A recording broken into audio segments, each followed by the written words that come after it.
Hi, Dr. Jeff Goins here with another Dwarven Tavern review. This time, keeping my axe sharp for the Monster Manual 5th edition. This Monster Manual is the next book in the core rules set for the 5th edition Dungeons and Dragons. This time we're talking about the content thereof, because of the 5-axe system from the Dwarven Tavern, which is creativity, appearance, organization, content, and playability.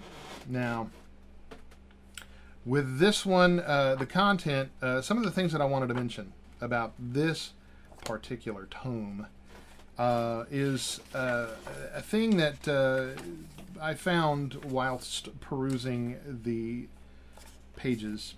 One of the things is vulnerability, resistances, and immunities.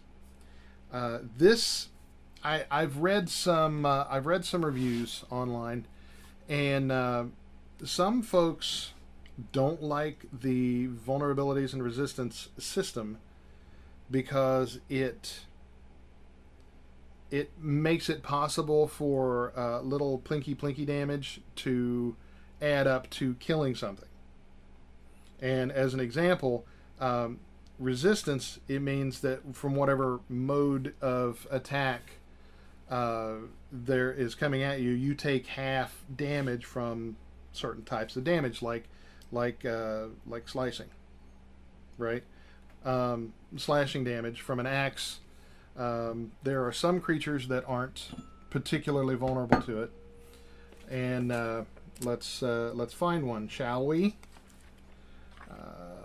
Okay, so yeah, the Pit Fiend.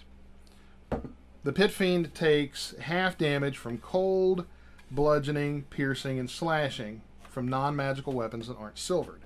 So while this particular axe could do damage to the Pit Fiend, normal damage, a normal non-magical axe would only do half damage no matter how hard you hit him, no matter what you have, how much you did.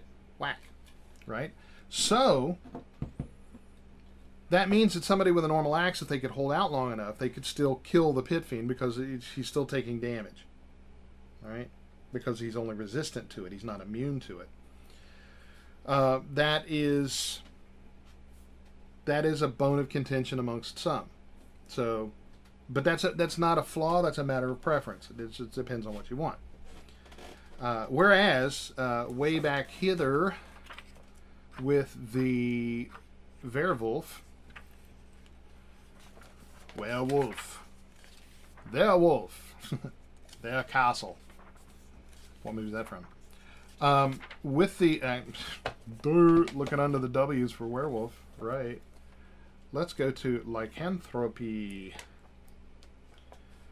The werewolf lycanthrope, as it appears here, it is immune to bludgeoning, piercing, and slashing damage from non-magical weapons that aren't silvered.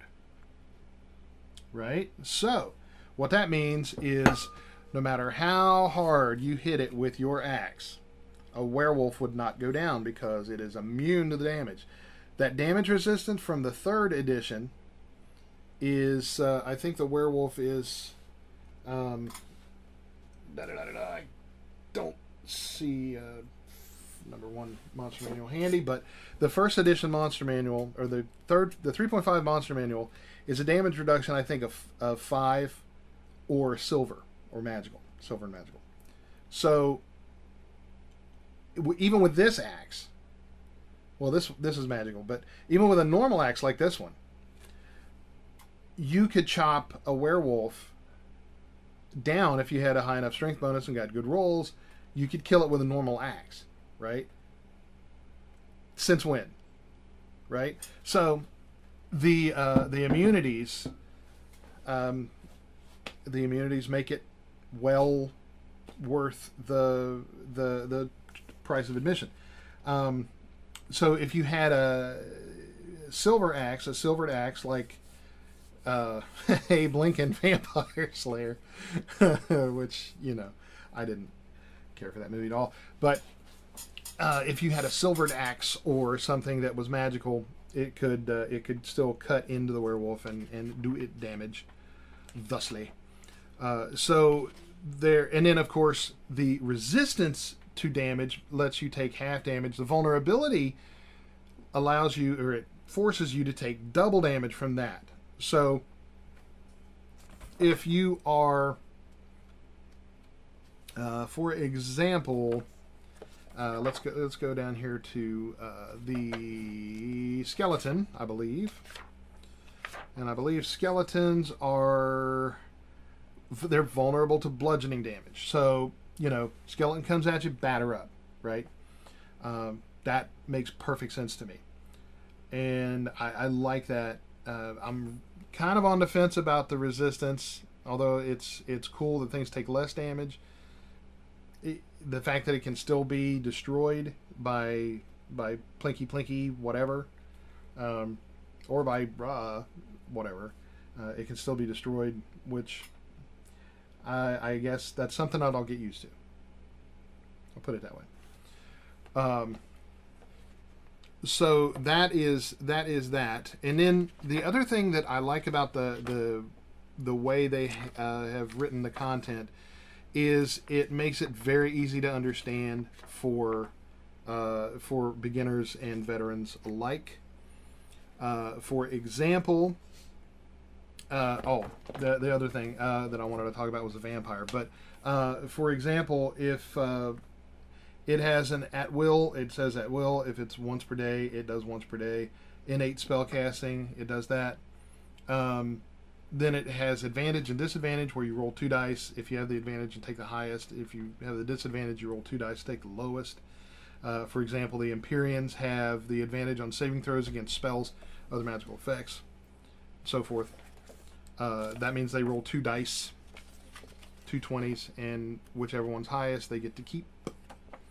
Now, then there are some things like the vampire, Nosferatu. The vampires have they have included things such as legendary resistance.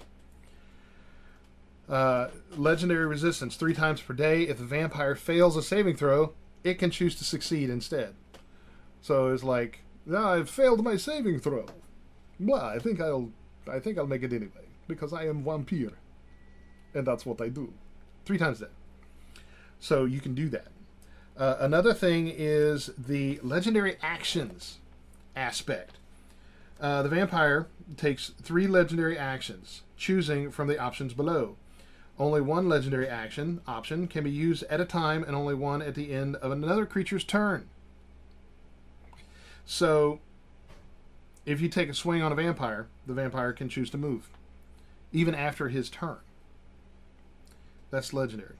Unarmed strike. I'm going to hit you with my axe. I don't think so. Blah. And he smacks the bejeebers. Or he can bite. So he can make 1 bite attack, which, you know, that's what they do. So that's a legendary thing, because it doesn't have to be on their turn. It can be at the end of yours. So it's like, I'm going to hit you. I'm going to bite you instead. Blah. Right? And now it's my attack. And I'm going to bite you again. So there you go. The other thing that is incredibly cool about this is the way they have it laid out, which is a content thing. It's also kind of an organization thing. Is talking about the various effects, like and various aspects of the creatures, such as the kobolds. It talks about strength in numbers, tunnelers and builders, the lost god, winged kobolds, and it puts all that in there so you can get as much information about that particular creature, so you know how to play them as a DM, which is incredibly important. That whole not knowing what a thing is about before you play it, it can absolutely ruin a game. You know, putting a hippogriff in an underwater cave or something equally stupid can really, you know, can really futz with the credibility of a good DM. So one full axe for the creativity, not the creativity, but yeah, the creativity and the content of the 5th edition Monster Manual. So next time we will finish up with its playability, and don't forget to subscribe. I am Dr. Jeff Goins. This is Dwarven Tavern Review with the 5th edition Monster Manual. Don't forget to look us up on the web, www.dwarventavern.net, www.dungeonsanddragons.com for these guys. Look us up on Facebook, say hey, give us a like, and thank you for watching, and we'll see you next time.